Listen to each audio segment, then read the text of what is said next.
എല്ലാ കൂട്ടുകാർക്കും കർത്താവ് യേശുക്രിസ്തുവിൻ നാമത്തിൽ എൻ്റെ സ്നേഹവന്ദനം.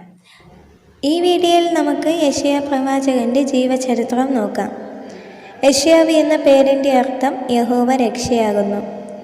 എബ്രായ പ്രവാചകന്മാരിൽ അഗ്രഗണ്യനാണ് യെശയ്യാവ്. യെശയ്യാഹു എന്ന എബ്രായ പേരിന് യഹോവ രക്ഷയാകുന്നു എന്ന് അർത്ഥം.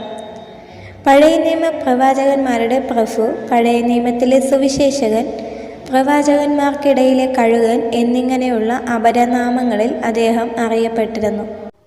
യെശയ്യാ പ്രവാചകന്റെ പിതാവായ ആമോസ് ഒരു പ്രമുഖ വ്യക്തിയായിരുന്നിരിക്കണം.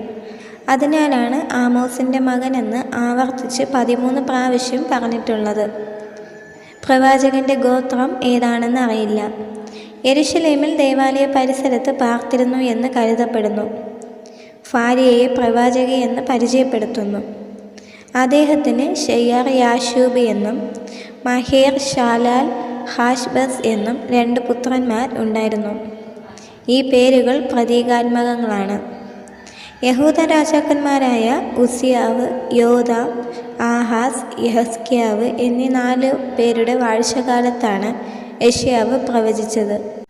പ്രവചനത്തിൽ രേഖപ്പെടുത്തിയിട്ടുള്ള സംഭവങ്ങളിൽ കാലപരമായി ആദ്യത്തേത് ഉസിയാവിൻ്റെ മരണവും ഒടുവിലെത്തിയത് സൻഹോരീബിൻ്റെ മരണവും ആണ്.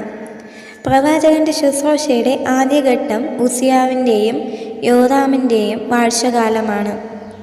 രണ്ടാമത്തെ ഘട്ടം ആഹാസിൻ്റെ ഭരണകാലവും മൂന്നാമത്തെ ഘട്ടം യെഹിസ്കീയാ രാജാവിൻ്റെ സിംഹാസന ആരോഹണം മുതൽ വാഴ്ചയുടെ 15-ാം ആണ്ട് വരെയാണ്. അതിനുശേഷം യെശയ്യാവ് പൊതുരംഗത്ത് പ്രത്യക്ഷപ്പെട്ടിരുന്നില്ല.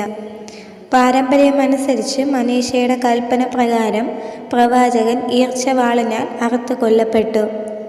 എബ്രായർ 11-37 അധ്യായം ഇതിൻ്റെ സൂചനയായി കരുതപ്പെടുന്നു. യെശയ്യാവും മീഖയും സമകാലികരായിരുന്നു.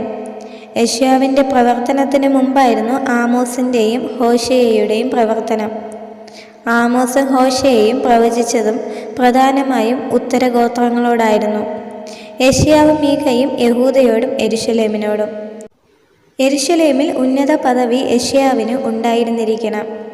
യെഹിസ്കീയാവ് രാജാവ് ഉന്നത ഉദ്യോഗസ്ഥന്മാരെയും പുരോഹിതന്മാരുടെ മൂപ്പന്മാരെയും ആയിരുന്നു ദൂതന്മാരായി യെശയ്യാവിൻ്റെ അടുക്കലേക്ക് അയച്ചത്.